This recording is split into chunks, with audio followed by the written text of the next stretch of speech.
Puji syukur kehadirat Allah Subhanahu wa taala yang telah melimpahkan segala rahmat, hidayahnya serta inayahnya sehingga pada kesempatan kali ini kami dapat memaparkan tentang kajian ataupun sebuah makalah dari tugas mata kuliah Pendidikan Pancasila dan Kewarganegaraan, yaitu tugas kami ialah tentang kajian reaktualisasi Pancasila dalam pembangunan berbagai bidang di Indonesia.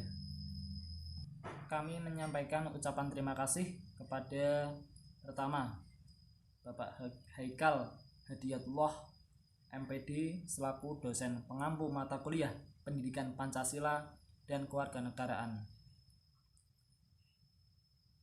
Kedua ialah kepada teman-teman kelompok yang telah memberikan bantuannya sehingga kajian kali ini dapat kita sampaikan. Adapun hal-hal yang melatar belakangi kajian makalah ini ialah beberapa isu-isu di masa sekarang, di mana kemajuan teknologi berkembang secara pesat dan cepat, serta penerapan nilai-nilai Pancasila seakan semakin kurang diperhatikan oleh masyarakat Indonesia. Juga dinamika pemerintahan yang terjadi sejak bangsa Indonesia ini merdeka sampai sekarang ini telah terjadi beberapa penyimpangan nilai-nilai Pancasila yang dilakukan oleh pihak-pihak yang ingin merongrong kebinekaan bangsa Indonesia. Adapun ranah dan sasaran di reaktualisasi Pancasila ini ialah pembangunan untuk mewujudkan masyarakat Indonesia yang bermoral dengan segala aspek di dalamnya. Sasaran implementasi nilai-nilai Pancasila adalah individu, keluarga, masyarakat, lingkungan, bangsa, dan negara, dengan prioritas kepada praktisi, ilmuwan ataupun akademisi, organisasi masyarakat, organisasi politik, pemimpin nasional, pemimpin daerah, tokoh agama, tokoh masyarakat, serta tokoh adat. Dari rumusan di atas, maka kita bisa menemukan tujuan makalah ini antara lain: pertama, mengetahui pengertian reaktualisasi Pancasila dalam pembangunan berbagai bidang. Kedua, mengetahui apa saja, mengapa, dan bagaimana reaktualisasi Pancasila dalam pembangunan berbagai bidang bisa direalisasikan. Yang terakhir, tentu yang terpenting ialah mengetahui peranan-peranan yang diperlukan untuk mereaktualisasikan Pancasila dalam pembangunan berbagai bidang, baik sebagai subjek maupun objek. Dari rumusan yang telah kita dapatkan, mari kita dengarkan beberapa pembahasan yang akan disampaikan oleh teman saya berikut ini. Pengertian reaktualisasi nilai-nilai Pancasila. Yang dimaksud dengan reaktualisasi nilai-nilai Pancasila adalah bagaimana cara mengamalkan, merealisasikan, mengejawantahkan kembali nilai-nilai yang tersurat dan tersirat dalam sila-sila Pancasila sebagai dasar negara, ideologi nasional, falsafah bangsa, pandangan hidup bangsa, akar budaya bangsa dalam kehidupan berbangsa, berbudaya, dan bernegara di dalam kerangka Negara Kesatuan Republik Indonesia, pada segala aspek pembangunan yang perlu dilakukan agar terciptanya kehidupan masyarakat dalam berbangsa dan bernegara dapat terjamin hak dan kewajibannya, sehingga mampu menjadi bangsa yang unggul dalam mengisi dan mempertahankan kemerdekaannya. Indonesia saat ini berada di tengah-tengah perkembangan dunia yang serba modern, berteknologi canggih, dan era globalisasi di segala aspek kehidupan manusia yang mencakup aspek alamiah dan aspek sosial. Aspek alamiah meliputi posisi dan lokasi, kekayaan alam, dan kemampuan penduduk Indonesia, dan aspek sosial yang meliputi aspek ideologi, politik, sosial budaya, pertahanan, dan keamanan. Secara pertimbangan politik, Pancasila perlu diaktualisasikan kembali dalam kehidupan kemasyarakatan kebangsaan dan kenegaraan, mengingat Pancasila sebagai ideologi nasional yang merupakan visi kebangsaan Indonesia atau yang membina persatuan bangsa, yang dipandang sebagai sumber demokrasi yang baik di masa depan dan yang lahir dari sejarah kebangsaan Indonesia. Pentingnya reaktualisasi Pancasila. Pancasila sebagai dasar dan ideologi negara merupakan kesepakatan politik para founding fathers ketika negara Indonesia didirikan. Namun dalam perjalanan panjang kehidupan berbangsa dan bernegara, Pancasila sering mengalami berbagai deviasi dalam aktualisasi nilai-nilainya.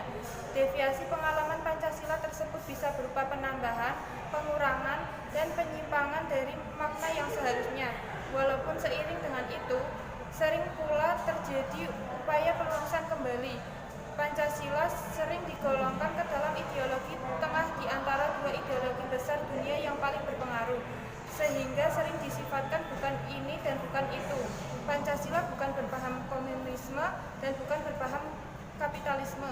Pancasila tidak berpaham individualisme dan tidak berpaham kolektivisme, bahkan bukan berpaham teokrasi dan bukan berpaham sekuler. Posisi Pancasila inilah yang merepotkan aktualisasi nilai-nilainya ke dalam kehidupan praksis berbangsa dan bernegara.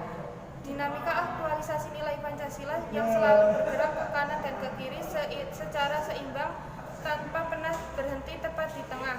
Pengalaman dan penerapan nilai-nilai Pancasila secara perlahan seakan jarang lagi kita dengarkan. Bisa kita lihat dan kita rasakan butir-butir pengalaman Pancasila yang selama ini menjadi dasar negara, ideologi nasional, falsafah bangsa, pandangan hidup bangsa, akar budaya bangsa, dan sumber dari segala sumber hukum bagi bangsa Indonesia.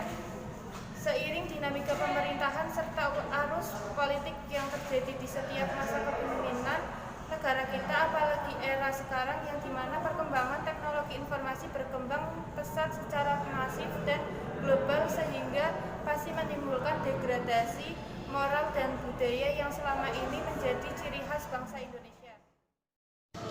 Dimensi alasan yang mendasari pentingnya aktualisasi Pancasila. Dimensi sosial ekonomi memandang perlunya diaktualisasikan oleh dan bagi bangsa Indonesia karena Pancasila sebagai filsafat negara yang mewujudkan sistem ekonomi Pancasila serta sebagai sumber sistem ekonomi kerakyatan. Pandangan ini diperkuat oleh realita tentang keadaan negara yang labil yang telah berdampak pada efektifnya pengaruh globalisasi terhadap penguatan campur tangan asing terhadap perekonomian nasional. Dimensi kesejahteraan rakyat yang memandang perlunya Pancasila diaktualisasikan kembali oleh dan bagi bangsa Indonesia karena kemampuan ideologi Pancasila yang bersimetris dengan tingkat kesejahteraan rakyat dan kedaulatan rakyat serta yang perlu dianalisis substansi ideologinya pada segi ontologi dan epistemologinya. Dimensi lingkungan hidup memandang perlunya diaktualisasikan oleh dan bagi bangsa Indonesia karena Pancasila sebagai jiwa rakyat Indonesia. Dimensi pendidikan memandang Pancasila perlu diaktualisasikan kembali dengan alasan bahwa ia perlu difahami, dihayati dan diamalkan kembali oleh seluruh komponen bangsa. Hubungan dengan ini, anak sebagai harapan bangsa dan generasi penerus sudah seharusnya menyerap nilai-nilai Pancasila sejak dini dengan cara diasah, diasih, dan diasuh. Dimensi budaya memandang perlunya Pancasila diaktualisasikan kembali oleh dan bagi bangsa Indonesia dengan pertimbangan perlunya visi untuk menjadi negara industri maju baru.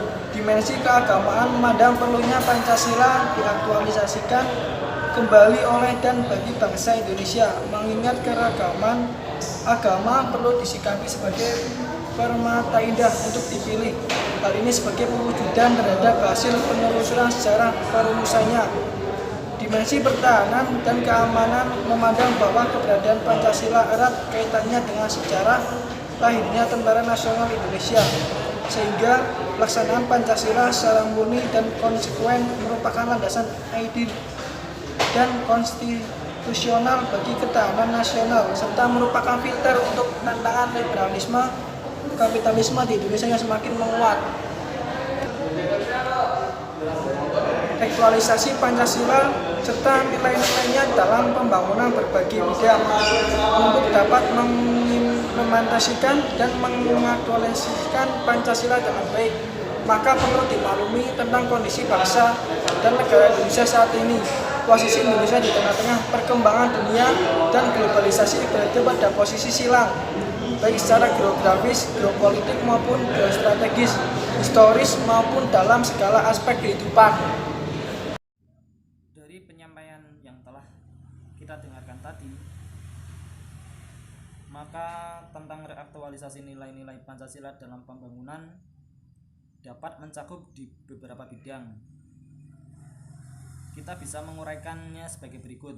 Pertama ialah bidang posisi dan lokasi Indonesia.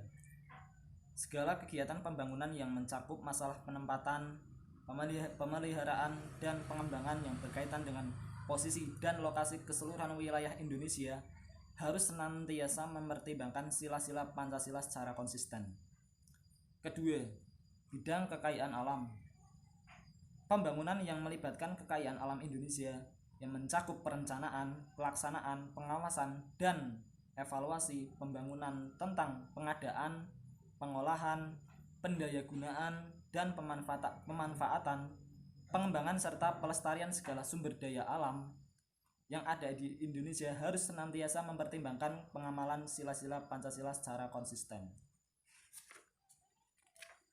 Yang ketiga ialah bidang kemampuan penduduk. Ini yang terpenting, pembangunan sumber daya manusia bagi bangsa Indonesia sangat mendesak dan tidak bisa ditawar lagi. Dengan pembangunan sumber daya manusia yang tinggi akan menjadikan bangsa Indonesia menjadi bangsa yang terhormat di mata dunia, sehingga menjadi bangsa yang disegani oleh bangsa lain. Namun demikian, dalam pembangunan SDM ini tetap mempertimbangkan pengamalan sila-sila Pancasila juga secara konsisten. Keempat ialah bidang ideologi. Pembangunan dalam rangka memperkokoh dan mempertebal ideologi berbangsa dan bernegara tidak boleh menyimpang, apalagi bertentangan dengan ideologi bangsa Indonesia, yaitu Pancasila. Sejarah telah membuktikan bahwa hanya Pancasila yang dapat mempersatukan keanekaragaman bangsa Indonesia dari Sabang sampai Merauke. Kelima ialah bidang politik. Pendidikan dan pembangunan di bidang politik bagi bangsa Indonesia harus berlandaskan Pancasila, sehingga tidak dapat digantikan dengan landasan yang lain, termasuk paham Barat dan Timur. Untuk itu, pendidikan dan pembangunan politik bagi bangsa Indonesia sangat penting. Pelaksanaannya tetap mempertimbangkan pengamalan sila-sila Pancasila secara konsisten. Pancasila dalam wujud sebagai penyemangat persatuan dan kesadaran nasional ataupun nasionalisme harus dihayati dan diamalkan oleh penyelenggara negara, lembaga negara, lembaga masyarakat, dan warga negara tolak ukur eksistensi kelembagaan politik, sosial, ekonomi, dan sebagainya. Referensi dasar bagi sistem dan proses pemerintahan yang prinsip-prinsipnya terejawantahkan dalam tugas-tugas legislatif, eksekutif, dan yudikatif. Alat pemersatu atau perekat bangsa dan kebangsaan Indonesia. Objek kajian dari berbagai sisi dan referensi pendukung yang berlainan ataupun beragam, serta sebagai rujukan untuk kebijakan politik pemerintahan, hukum dan hankam, ataupun pertahanan dan keamanan. Di samping itu, Pancasila sebagai dasar bagi segala pergerakan dalam kemajuan bangsa, ruh yang bertahta kuat di dalam hati dan pikiran warga negara, ideologi yang menempatkan bangsa Indonesia sejajar berdampingan dengan negara ataupun bangsa lainnya secara merdeka dan berdaulat, ideologi yang realistis, idealistis, dan fleksibel. Keenam ialah bidang ekonomi. Pembangunan di bidang ekonomi harus selalu berakar dan bersumber pada Pancasila secara konsisten. Pembangunan di bidang ekonomi harus mewujudkan aktualisasi Pancasila dalam wujud sebagai nilai dan ruh bagi ekonomi kerakyatan atas prinsip kebersamaan, keadilan, dan kemandirian. Sistem ekonomi Pancasila yang menekankan pada ekonomi mekanisme, harga dan sosial, ataupun sistem ekonomi campuran, bukan pada mekanisme pasar, ekonomi kerakyatan agar rakyat lebih bebas dari kemiskinan, keterbelakangan, penjajahan atau ketergantungan, rasa was-was, dan rasa diperlakukan tidak adil. Pemerintah yang memiliki aset produksi dalam jumlah signifikan terutama dalam kegiatan ekonomi yang terpenting bagi negara yang menyangkut hidup orang banyak. Di samping itu, Pancasila diaktualisasikan sebagai pendorong dan menjamin adanya tindakan nyata, yaitu anak yatim dan fakir miskin dipelihara oleh negara. Setiap orang berhak atas pekerjaan yang layak bagi kemanusiaan, serta tidak ada diskriminasi. Untuk itu perlu pengembangan sistem ekonomi Pancasila yang dirumuskan sebagaimana diatur dalam pasal 33 Undang-Undang Dasar 1945 sebelum diamandemen atau diubah, sehingga dapat menjamin dan berpihak pada pemberdayaan koperasi serta usaha menengah, kecil, dan mikro ataupun UMKM. Ketujuh ialah bidang sosial, budaya, dan agama. Pembangunan di bidang sosial budaya harus berakar dari kehidupan bangsa Indonesia yang berlandaskan Pancasila. Aktualisasinya tidak boleh menyimpang dari pengamalan sila-sila Pancasila secara konsisten. Pembangunan di bidang ini merumus pada aktualisasi Pancasila dalam wujud sebagai landasan ideal bagi pembangunan pendidikan, budaya, keagamaan yang ada di Indonesia, yang menghilangkan penonjolan kesukuan, keturunan, dan ras. Ideologi terbuka yang mendorong kreativitas dan inovativitas, spirit untuk pengembangan dinamika masyarakat dalam pembentukan watak peradaban bangsa dalam rangka mencerdaskan kehidupan bangsa, serta visi misi pendidikan nasional bagi anak Indonesia. Yang terakhir ialah pembangunan di bidang pertahanan dan keamanan juga harus mewujudkan pengamalan sila-sila Pancasila secara konsisten. Tentu peran TNI dan Polri sangat dibutuhkan dalam bidang ini. Masyarakat juga perlu bekerja sama dari pihak-pihak tersebut.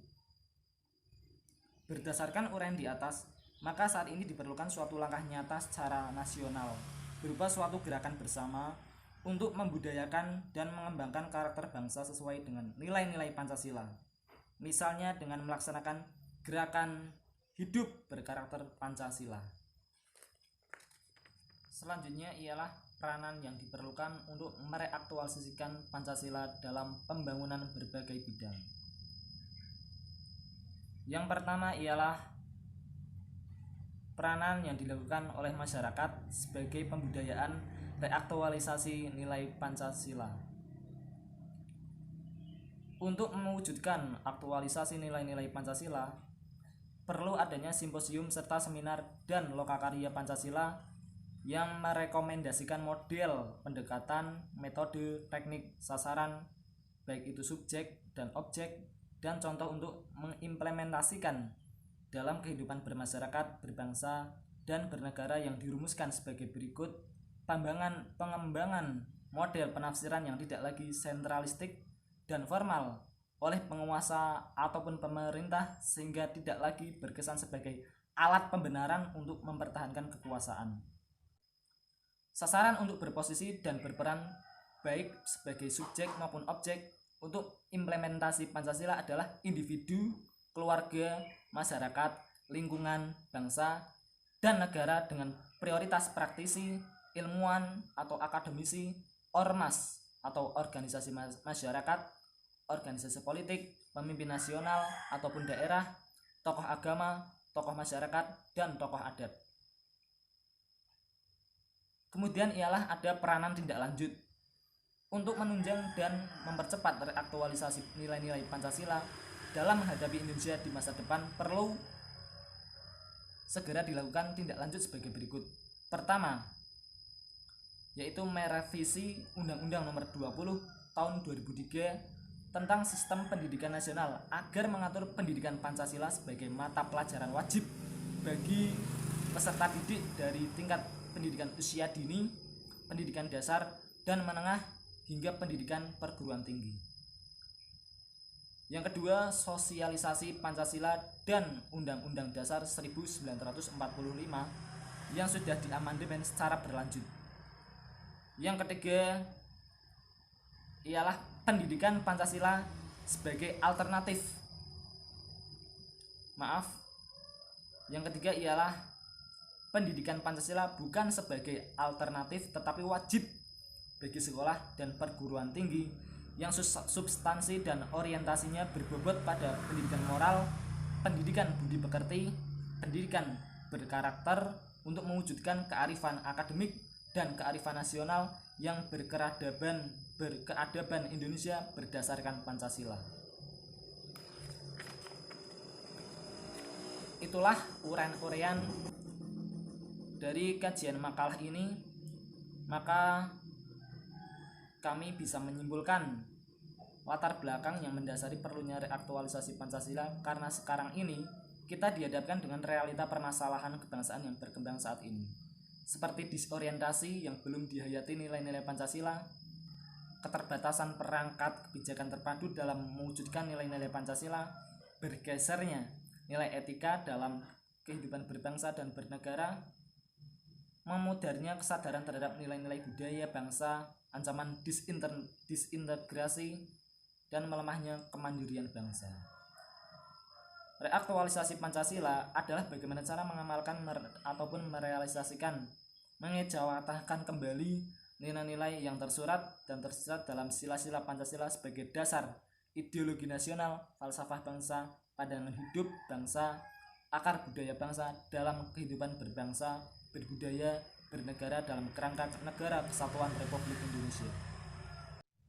Itulah beberapa uraian tentang pembahasan reaktualisasi Pancasila dalam pembangunan berbagai bidang di Indonesia. Demikian makalah yang kami sampaikan ataupun kajian tentang reaktualisasi Pancasila dalam pembangunan berbagai bidang yang dapat kami sampaikan. Apabila ada penyampaian yang kurang bisa dimengerti ataupun kurang dapat dipahami oleh para penonton video pada kali ini, kami dari kelompok 1 mohon maaf yang sebesar-besarnya. Semoga apa yang kami sampaikan dapat bermanfaat dan mampu memberikan beberapa kajian yang tentunya bisa menjadi tolak ukur bagaimana Pancasila ini bisa direaktualisasikan. Sekian dari kami. Wassalamualaikum warahmatullahi wabarakatuh. Salam Pancasila.